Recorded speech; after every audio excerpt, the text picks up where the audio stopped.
es de carácter estatal y está a menos de 3 minutos del cuartel Modelo. Pero allí se presentaron algunas cosas realmente bien raras. Por ejemplo, entraron, ¿sí?, sin ningún tipo de problema en grupo, como si estuvieran entrando a una kermés, cuando allí existen 3 garitas de control. Hay un retén en el acceso general. Dentro del canal existen igualmente 2 garitas adicionales. ¿Cómo pasaron tranquilamente? ¿Cómo se presentaron ante las cámaras de TC un buen tiempo sin que nadie les corte la transmisión? Estaban dando un mensaje y cumpliendo su tarea. Había música de películas de terror que les acompañaba a la presentación de ellos. Aceptaron salir con toda docilidad, sin ninguna resistencia, como si hubiesen sido avisados para que nada les pasara. Ninguno de los intrusos armados fue combinado. Nadie ni le dio un rasguño, ni un pañuelazo, nada. Todo parecía armado para crear el pavor entre la gente. Resulta inexplicable el video en el que se aprecia. Hay un señor que tiene labor en TC Televisión y le coloca el micrófono al portavoz y distribuye a los intrusos en el escenario. Si usted siente aquí, hay los videos de todo lo que estamos comentando. ¿Cómo es que estando a menos de 3 minutos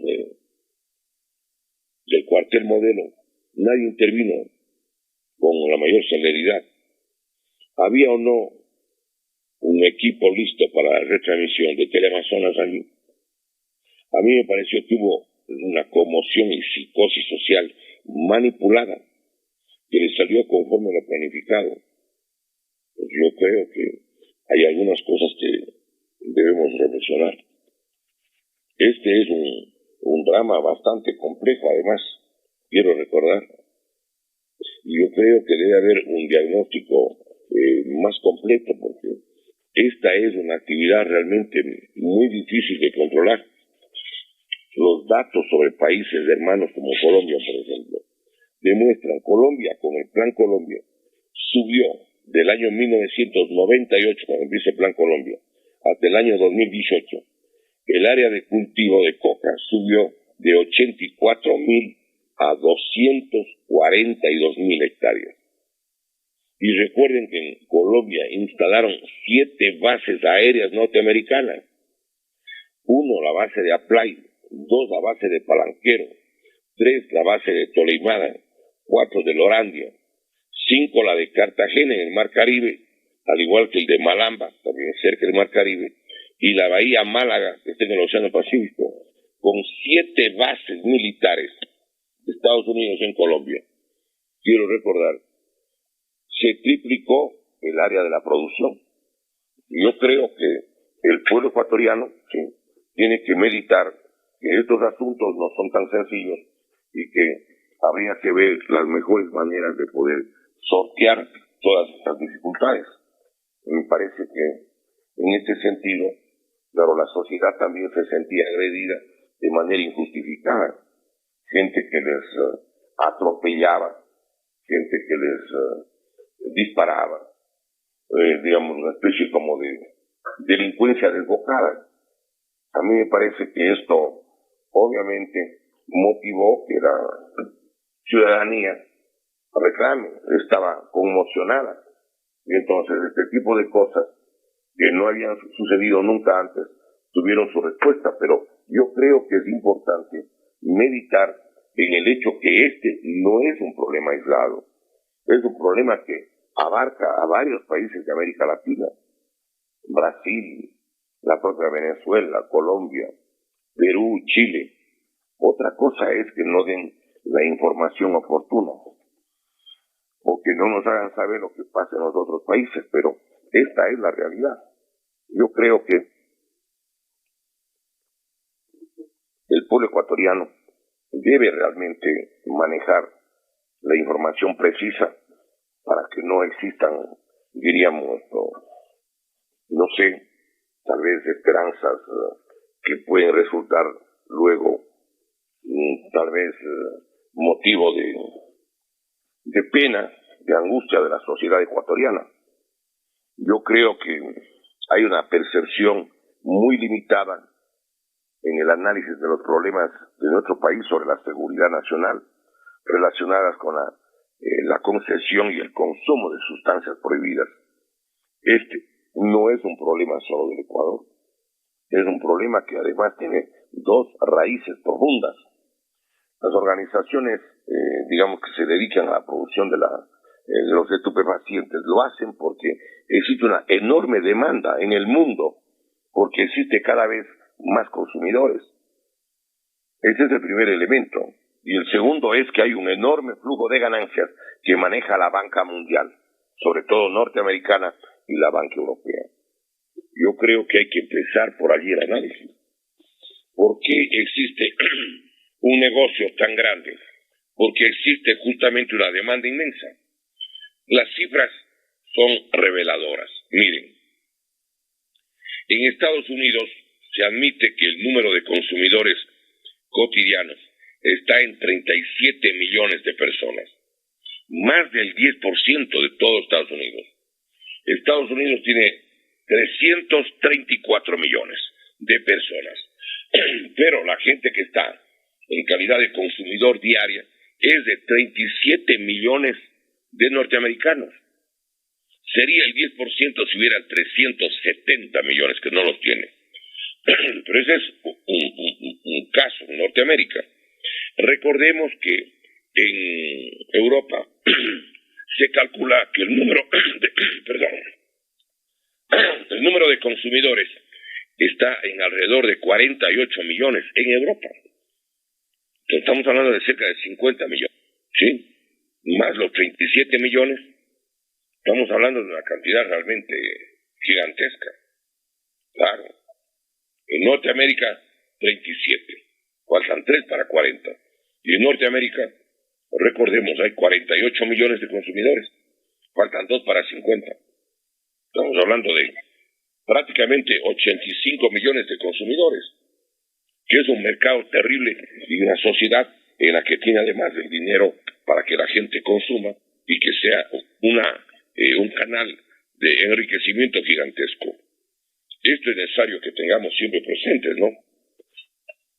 Es decir, yo creo que la sociedad ecuatoriana tiene una realidad y un desafío de impredecibles alcances.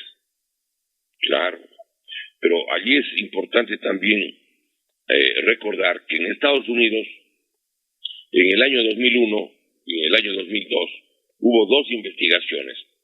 Una, la de la Universidad de Columbia del estado de Nueva York, y el otro es del Instituto Tecnológico de Massachusetts, con sede en Boston.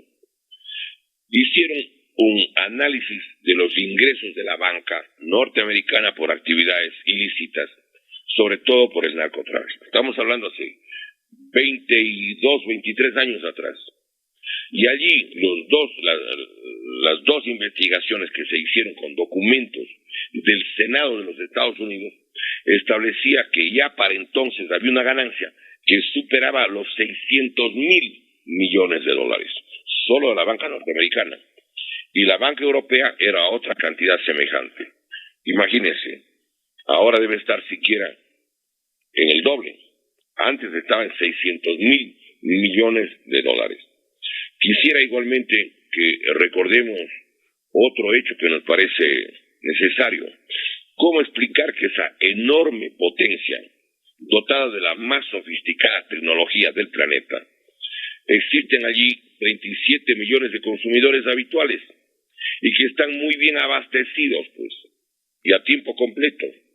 ¿Alguien supone que no toman precauciones por parte de los propios gobiernos para evitar una abstinencia masiva y obligada? La abstinencia le puede volver violenta a la gente. 37 millones de personas sin drogas y son consumidores habituales crean un problema tremendo, pero les abastecen, lo que demuestra justamente una cantidad de aristas en estas actividades. Yo creo que hay que preguntar, y bueno, entonces, ¿cómo se abastecen? ¿Cómo les dotan de los estupefacientes en la sociedad norteamericana? ¿Será por los tifones, por los ciclones, por los huracanes? les llegan porciones matutinas muy bien repartiditas, como con el maná del desierto durante el éxodo. Recuerden ustedes en la lectura de la Biblia, que llovía como algodoncitos que comían y con eso sobrevivía el pueblo que estaba en éxodo. Recuerden ustedes, pasa eso allá. ¿Alguien ha oído hablar que existe el cartel de Nueva York, el cartel de Washington, de Chicago, de Miami, o de Los Ángeles, de San Diego, de Dallas? ¿Qué hacen para restringir el número de consumidores en Estados Unidos y evitar el crecimiento de la demanda? Yo creo que es necesario, por lo tanto, analizar las cosas con mucha objetividad. ¿Sí? ¿Qué hacen para restringir el número de consumidores? Porque si existen, digamos, grandes cantidades de consumidores, esto va a continuar, pues no cabe ninguna duda. Yo quisiera recordar además, pues alguna vez hemos comentado, que era un negocio tremendo. El kilo valía en Sucumbíos, en la provincia ecuatoriana, y en los departamentos del suroriente de Colombia, en el Putumayo y el Caquetá, en el año 2014, hace 10 años, 2014, datos de la DEA de los Estados Unidos, valía $1,000 el kilo. En esa época ya se hablaba de que colocado en la ciudad de Cali, en Colombia, o Santo Domingo de los Áchilas, en Ecuador, el kilo o ladrillo valía 4,000. Pero en los puertos, o sea, de Colombia, Buenaventura, Cartagena, Santa Marta, o en el caso de Guayaquil, Manto, Puerto Bolívar, el valor ascendía a $6,000 el kilo. Y ese mismo producto colocado en México se incrementaba a $25,000. En Estados Unidos podría costar $100,000 y en países europeos como Holanda, Bélgica, Suiza, Dinamarca, Finlandia, Suecia o Noruega alcanzaba los $180,000 del kilo. Imagínense, 1,000 aquí en el oriente ecuatoriano o colombiano y 180,000 en Europa, 100,000 en Estados Unidos. Ahora, ¿cuál es el poder económico que tienen estos grupos? El general Patricio Carrillo, ex comandante general de la policía y ex ministro del Interior del Ecuador, que dispone de motivos para conocer esta materia, da una entrevista a Plan B. Le hace la entrevista el periodista Juan Carlos Calderón. Está publicada en la edición del día 2 de enero del 2024. Allí señala que las figuras más violentas y visibles, las que aparecen en la prensa, ¿sí?, son las que están en la parte inferior de la organización, que en realidad la capacidad de decisión, los que mandan dentro de estos grupos, que el gobierno llama del crimen organizado, está el nivel político y el nivel empresarial. Y calcula, en la entrevista que da el general Patricio Carrillo, ¿sí?, y calcula que en el Ecuador, óigame, se lava cada año entre el 8 al 10% del Producto Interno Bruto. Estamos hablando de cuando menos 8,000 millones de dólares, 8,000 millones. El mismo dice es una cantidad tremenda, tremenda. ¿Por qué razón? Porque con 1,000 millones se puede dar trabajo a 45,000 personas, pero 8,000 millones es una cantidad gigantesca.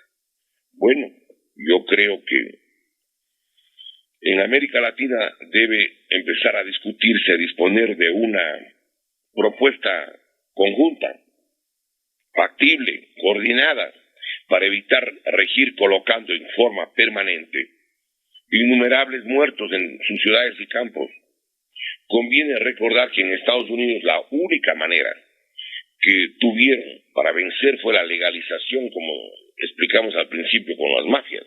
No hubo otra manera de evitar que sigan teniendo cantidades, pero infinitas de plata. A lo mejor habrá que discutir aquí en América Latina una medida heroica para sobrevivir de toda América Latina. Decirle a Estados Unidos, señores, nosotros no queremos seguir poniendo los muertos. Cantidades crecientes cada vez. Entonces me da la impresión que debería justamente meditarse en la necesidad de una respuesta conjunta No sé si es que sea posible la solución en un solo país. Este es un problema de carácter regional y habrá que igualmente dar a lo mejor una respuesta regional. No puede América Latina sí seguir colocando los muertos, incontables, cantidades, millares y millares en cada país, mientras la banca global, sobre todo norteamericana y europea, es la que se lleva el dinero. Se están perdiendo muchas vidas valiosas. Hay familias que quedan destrozadas, países destruidos.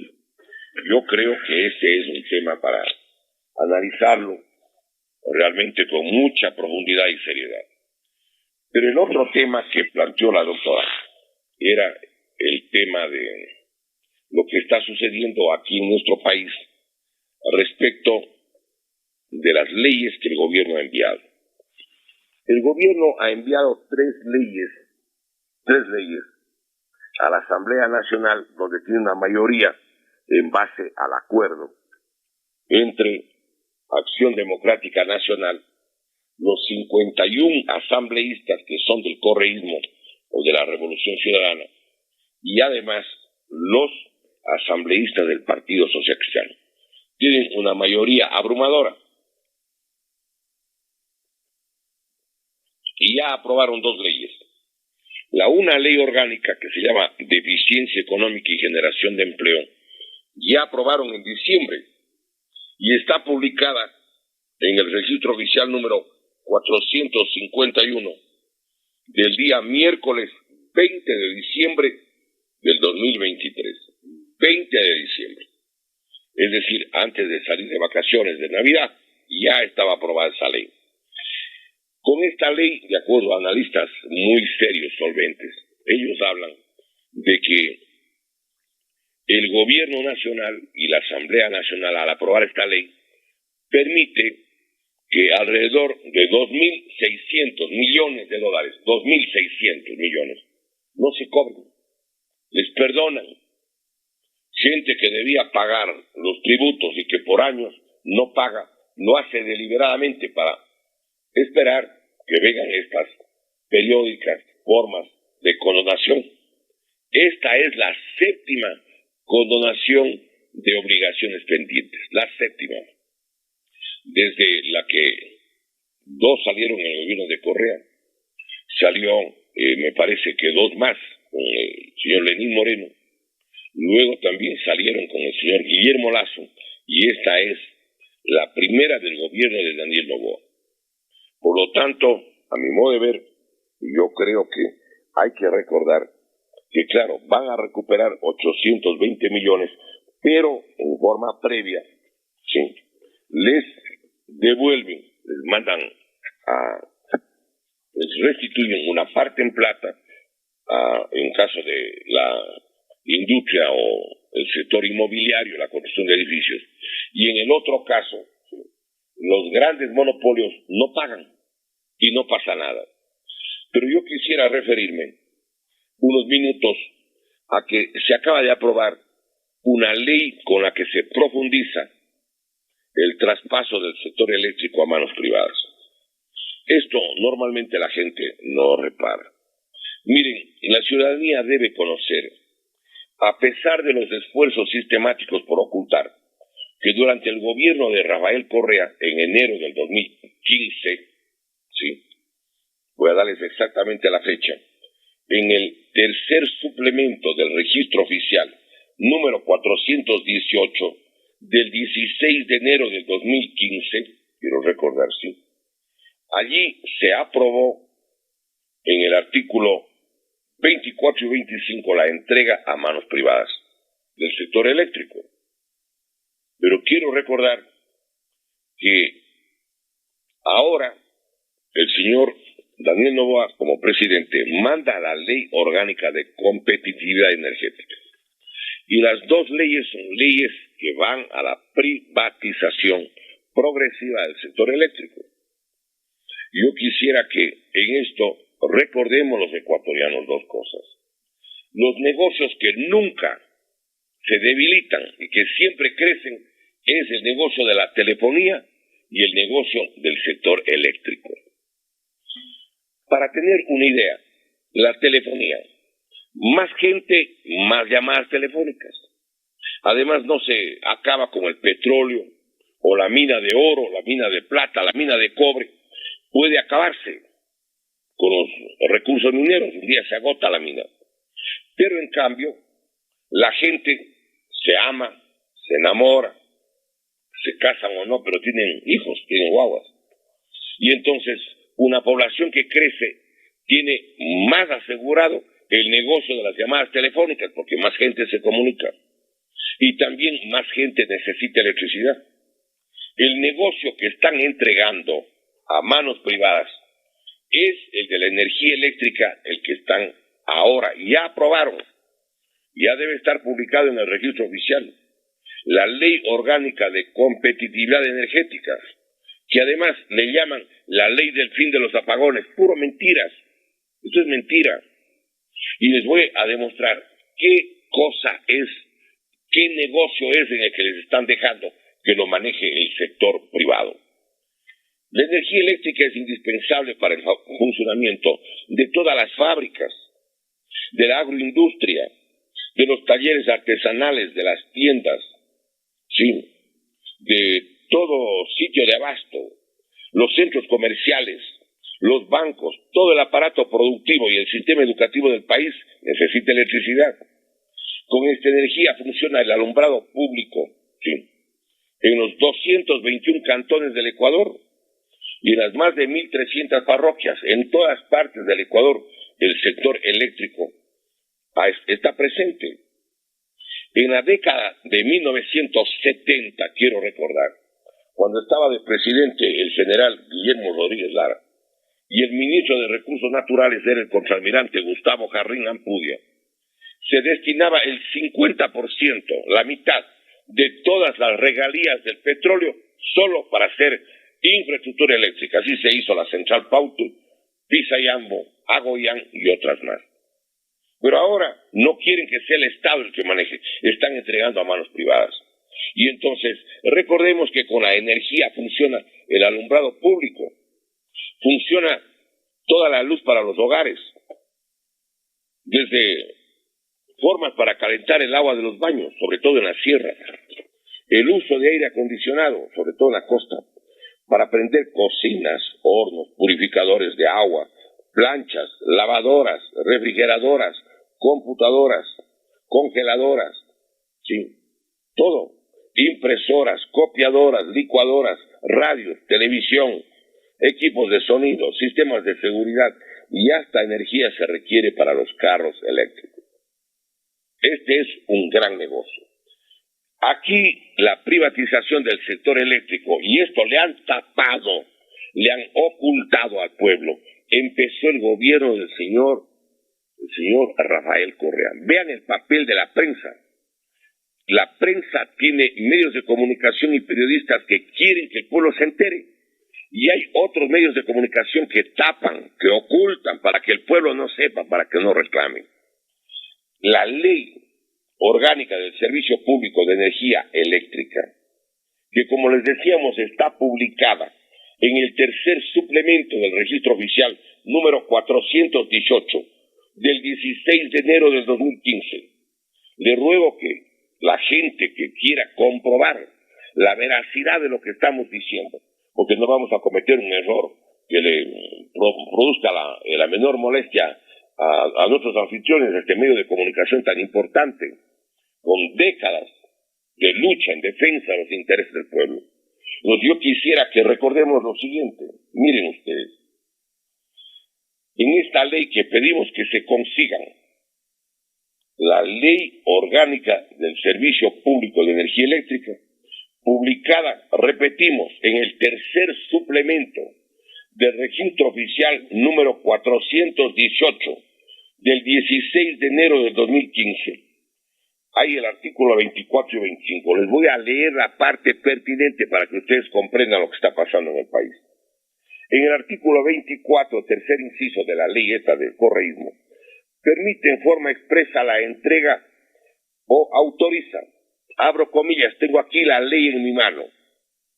El Estado, a través del Ministerio de Electricidad y Energía renovable podrá autorizar las actividades de generación, transmisión, distribución y comercialización, importación y exportación de energía eléctrica y servicios de alumbrado público general, para que estas actividades puedan hacer las empresas estatales de los estados de la comunidad internacional.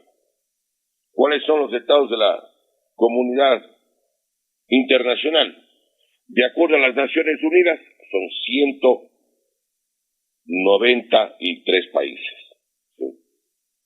Y de acuerdo a la FIFA, son 213 países. Pero quiero recordar que esto que autorizan para el sector de las empresas públicas, yo pensé cuando aprobaron en esa época, que a lo mejor querían darle a la República Popular China, algún país que quisiera invertir, tal vez a cambio de la deuda. Pero en el artículo siguiente, el artículo 25, ¿sí?, en el primer inciso se establecía que el Estado, por intermedio del Ministerio de Electricidad y Energía Renovable, podrá delegar a empresas de capital privado, entre comillas, la participación en actividades del sector eléctrico. Es decir, vengan sectores multinacionales, empresas de capital privado, y háganse cargo de una parte del pastel. Pues podían alegar que cuando la demanda del servicio no podía ser cubierta. Mentira. Si no ponen atención, no financian el sector eléctrico, lo sabotean, es como hacen con el IES. El IES es una entidad pero tremendamente poderosa. Tiene más de 7.738 millones de dólares al año que entra. Pero deliberadamente, los que no son dueños, los gobiernos de turno, porque los dueños son los trabajadores y los jubilados, no atienden bien. Deliberadamente no hay medicamentos, una cantidad de terrible situación. ¿Para qué? Para justificar la entrega, para justificar la transferencia también de la seguridad social a manos privadas. Yo quiero, por lo tanto, recordar que los servicios eléctricos, claro, quieren mandar a manos privadas. Y ahora, con la ley que acaban de aprobar la semana anterior y que ya debe estar publicada, en el artículo 8 de esta ley que, como les he indicado, se llama Ley Orgánica de Competitividad Energética. Quiero recordar, hay 3 artículos especialmente que interesan. El artículo 8 dice, sustituyes el artículo, o le redondean lo que era el antiguo artículo 25, y permite que las empresas de capital privado, ¿sí?, participen en actividades del servicio público de energía eléctrica y del servicio de alumbrado público, en una parte. En otra parte, permiten que se haga cargo en el desarrollo de proyectos que utilicen energías renovables y permiten el manejo privado de ciertos campos de la generación y distribución eléctrica. Artículo 8 del proyecto de ley, que ya es ley, ya no es aspiración. El artículo 9, ¿sí?, plantea la sustitución del artículo 42 de la ley de la época del correísmo, y allí establece concretamente, artículo 42, de la transmisión, la actividad de transmisión de la electricidad a nivel nacional. Allí dicen que lo hará el Estado a través de su respectiva empresa pública, pero pudiendo autorizar, óigame, sí, la participación de la empresa privada y sobre todo para nuevos proyectos también de transmisión. Yo me permito hacer una reflexión. ¿Para qué van a entregar una cosa tan importante como el sector eléctrico y el sector de telecomunicaciones que debería recuperar el pueblo? Por eso decimos, hay que hacer una Asamblea Nacional Constituyente para declarar nulas todas las leyes delincuenciales, para quitarle el patrimonio histórico al pueblo ecuatoriano. A mí me parece que esto es realmente algo imprescindible. Hay que armar una Asamblea Nacional La asamblea solo se puede hacer a través de 3 vías, por convocatoria del presidente de la República, que no lo va a hacer, pues, por 2/3 de la asamblea que tienen ellos controladas, y la tercera posibilidad es con el 12% de firmas del pueblo ecuatoriano, de los que están registrados en el padrón electoral. Entonces, yo creo que el pueblo ecuatoriano, sí, debe empezar a meditar cómo recupera, porque con esta ley que permite, porque está vigente desde la época de Correa, que permite que todo lo que son actividades de generación, o sea, la producción eléctrica, transmisión, distribución, comercialización, importación y exportación de energía eléctrica y servicios de alumbrado público general, todo eso puede ir a manos de empresas estatales, extranjeras, o empresas privadas, nacionales o extranjeras. Están poco a poco entregando, transfiriendo el sector eléctrico del Ecuador. Yo creo que esto tiene que, de alguna manera, el pueblo comprender, primero informarse. Yo creo que hay que agradecer que en el Ecuador existan emisoras como la que estamos en este momento, justamente recurriendo a ella para llegar a los oídos, a la mente, al corazón, a la conciencia de los ecuatorianos. Miren, con estas leyes, en base a estas normas jurídicas que hemos leído además, se puede tranquilamente transferir el proyecto Coca-Cola Sinclair, proyecto Paute, proyecto Agoyán, Sopladora, San Francisco, Delgi, Tanistagua, todas las centrales, Toachi, Piratón, Mandariaco, Quijos, Mazar, todo puede ir a manos privadas o manos estatales de países de la comunidad internacional. ¿Por qué tenemos que ceder nosotros negocios tan grandes, tan poderosos, tan imprescindibles, pero compatriotas? Yo creo que es necesario que, antes de concluir el programa, demos 2 ideas. La primera, ¿cómo se pudo entregar a manos privadas del sector eléctrico? Porque el fraude electoral del 2013, cuando dice que han sacado 100 de 137 asambleístas, del 2013 al 2017, por eso aprueban esto en el 2015, existieron 1.139.363 votantes fantasmas, o inexistentes, o difuntos, que fueron colocados dentro del padrón. 1.139.363. ¿Cómo se obtiene esta cifra? En base al dato del Instituto Nacional de Estadísticas y Censos, del INEC. El INEC dice que los mayores de 16 años, o eran en el 2013, 10.254.794 personas. 10.254.000. Pero el CNE, el Consejo Nacional Electoral, eleva la cifra. Dice, no son los 10.254.000, son 11.398.000 los votantes. Y claro, recuerden que en Guayas asomaron 157.321 votantes inexistentes, difuntos. ¿Quiénes serán? Porque ni publican ahora los padrones. En Manabí, 151.980. En la provincia de Pichincha, 144.279. En Azuay, 83.122. En Chimborazo, 72.190. Sufragantes, inexistentes, fantasmas o difuntos, o una cantidad de cada uno de ellos. Quiero recordar que en Diario El Comercio, en la edición del martes 28 de marzo del 2017, en la página 5, y el que quiera ir a constatar puede ir a la biblioteca, pidan El Comercio del martes 28 de marzo del 2017, página 5, publicó la oferta del gobierno del economista Correa para vender varios bienes públicos, y está con los precios de la venta. Hidroeléctrica Sopladora, sí, estaba cotizada en $755 millones. La de Mandariaco en 183 millones. La de Ocaña en $65 millones. Sí. Miren ustedes, pero no solamente querían vender eso, querían vender la Corporación Nacional de Telecomunicaciones, y estaba valorado en la cantidad de 1.974 millones de dólares. La flota petrolera ecuatoriana la vendían en 350 millones. El Banco del Pacífico en 4.294 millones de dólares. TAME querían vender en 265 millones. La fábrica de uniformes Fabrec en 64 millones, entre otros bienes patrimoniales que se ofertaban.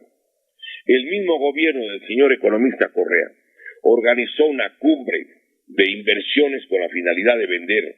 Las empresas públicas organizó esto en el local de UNASUR, donde invitó a 140 inversionistas internacionales para que consideren comprar estos bienes patrimoniales a los que hemos dado lectura y que he dado la cantidad.